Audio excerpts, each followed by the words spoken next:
नमस्कार. श्री स्वामी समर्थ सगळ्यांना. आपल्या सगळ्यांचं माझ्या चॅनलमध्ये पुन्हा एकदा स्वागत आहे. तर आजच्या व्हिडिओमध्ये आपण जी काही माहिती जाणून घेणार आहोत, ती खास चतुर्थीनिमित्त असणार आहे. कारण उद्या 5 एप्रिल रोजी आहे संकष्ट चतुर्थी. आता प्रत्येक महिन्याला 2 चतुर्थी येतात. एक विनायक चतुर्थी आणि एक संकष्ट चतुर्थी. प्रत्येक चतुर्थीचं विशेष असं महत्त्व असतं. पण ही जी चतुर्थी आहे, ती मराठी नूतन वर्षाची पहिली चतुर्थी आहे. त्यामुळे या चतुर्थीला जर आपण काही सेवा केल्या, त्याचप्रमाणे काही उपाय केले, तर हे जे आपलं मराठी नवीन वर्ष आहे, ते आनंदात, सुखात आणि समाधानात जाण्यासाठी आपल्याला मदत मिळणार आहे. त्याचप्रमाणे बघा, जर तुम्ही तुमची पत्रिका वगैरे कधी दाखवली असेल आणि जर तुमचा बुधग्रह कमजोर असेल, तर तुम्हाला आवर्जून गणपती बाप्पांची आराधना करायला सांगतात. तर बघा, आपला बुधग्रह मजबूत होण्यासाठी तर आपल्याला सेवा करायच्याच आहेत, पण गणपती बाप्पा अगदी लहान मुलांपासून वयोवृद्धांपर्यंत सगळ्यांचेच आवडते दैवत आहेत. त्यामुळे प्रत्येकाला गणपती बाप्पांची कृपा ही हवीच असते.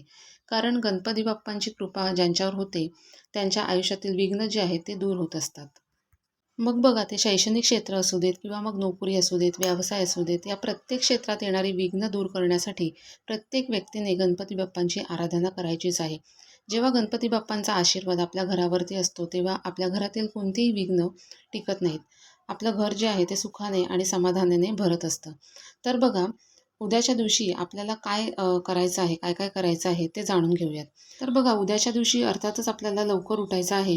अंघोळ झाल्यानंतर आपल्या घरामध्ये हळदीचं पाणी वगैरे शिंपडून घ्यायचं आहे, जेणेकरून आपल्या घरातील नकारात्मकता जी आहे ती निघून जाण्यासाठी आपल्याला मदत मिळणार आहे. उंबरठ्यावरती हळदीचं लेपन करायचं आहे. आपला जो मुख्य दरवाजा आहे त्यावरती आपल्याला शुभ लाभ लिहायचा आहे. त्याचबरोबर हळदी कुंकवाचे 2 टिपके देखील द्यायचे आहेत. रिद्धी-सिद्धीच्या नावाने जेव्हा आपण 2 टिपके देतो, तेव्हा पूर्ण गणेश कुटुंबाचं आपल्या घरामध्ये आगमन होत असतं. म्हणजेच काय तर बघा, गणपती बाप्पा, शुभ लाभ, रिद्धी-सिद्धी हे सगळे आपल्या घरामध्ये आपोआप प्रवेश करत असतात.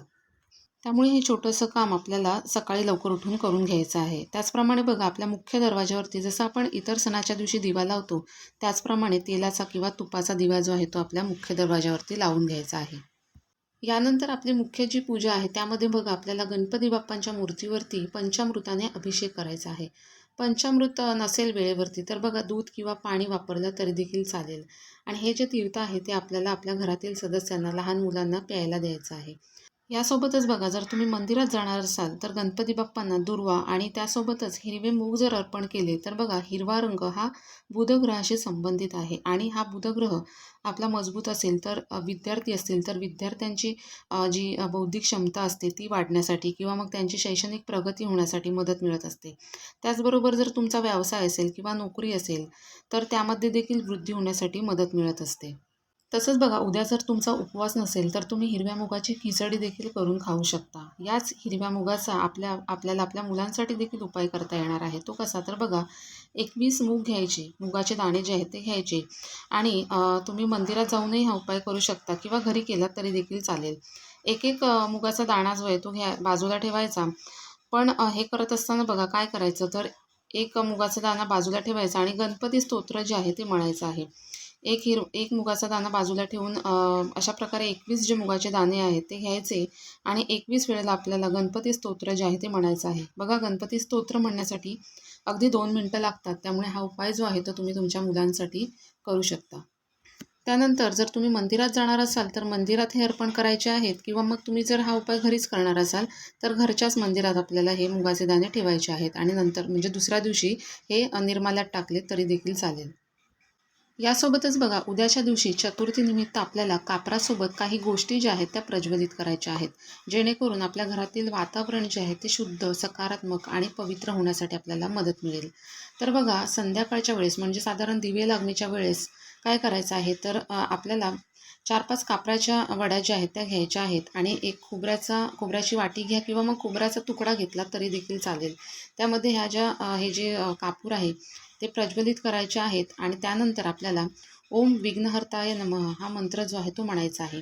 आता जोपर्यंत हा कापूर प्रज्वलित आहे तोपर्यंत आपल्याला हा मंत्र जो आहे तो म्हणायचा आहे. यासाठी माळ वगैरे घ्यायची गरज नाही आणि आपली जी काही इच्छा आहे ती आपल्या डोळ्यासमोर ठेवायची आहे आणि ह्या छोट्याशा उपायाने आपल्या आयुष्यातील विघ्न दूर होणार आहेत, या विश्वासाने आपल्याला हा उपाय जो आहे तो करायचा आहे.